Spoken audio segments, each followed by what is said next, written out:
So I've never posted anything like this. Not too fond of taking pictures of myself or videos. Uh, Never had the pleasure of thinking too highly of myself. Um, well, this is a poem that I wrote a few years ago, 6, 7 years ago, when I was going through a very dark time, trying to overcome a lot of demons. And I read it to a group of people.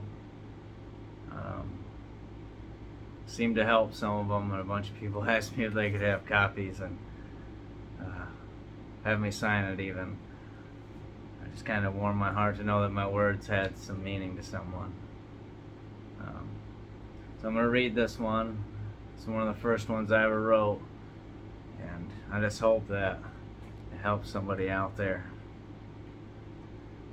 I titled it Story of Self-Destruction. Fear can be a good motivator. Don't let it become your life's coordinator.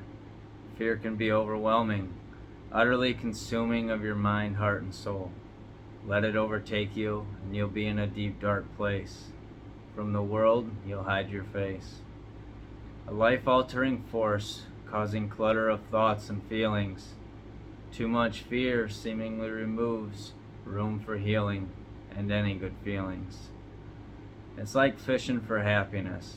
It's on your hook while you're just reeling and reeling, fighting for a good feeling. Fear can make you mentally and physically ill.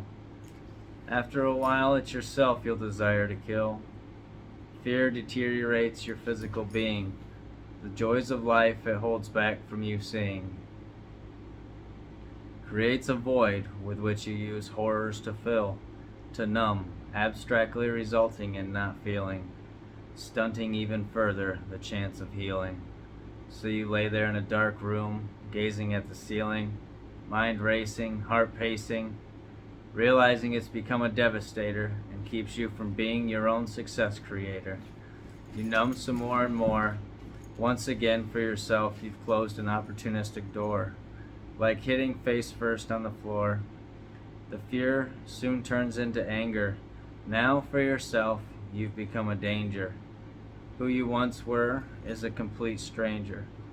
The suicidal thoughts turn into contemplation and planning. You now see taking your own life as something to soon be quite possibly happening.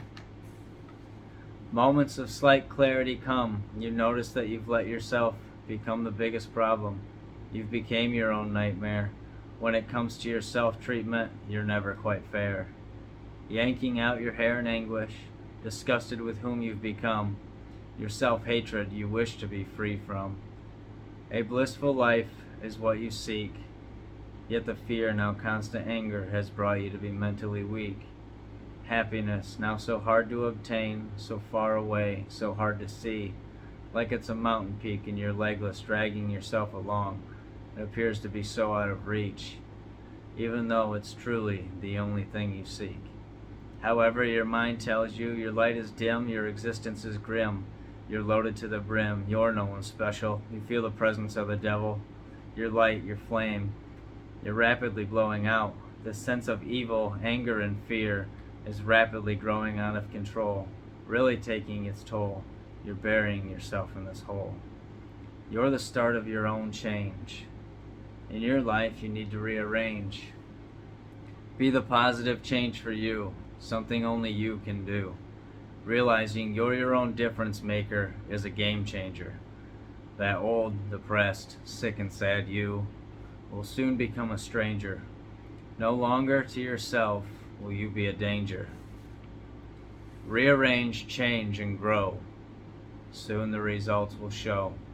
Remember, the devil likes to meddle. Be aware. To yourself, remain fair. Resorting to your old way, option no. How could you dare? Find yourself. Put your well-being on the highest shelf. See the change you want. Be the change you want. I was in rehab when I wrote that. Overcoming heroin and crack. And it's then in my life when I realized I could write. I don't know if I'm any good or not, but I've got a stack of these that I wrote. and I'd be happy to share more. For years I wanted to just do that right there and to post it online, but my self-doubt has never let me do it.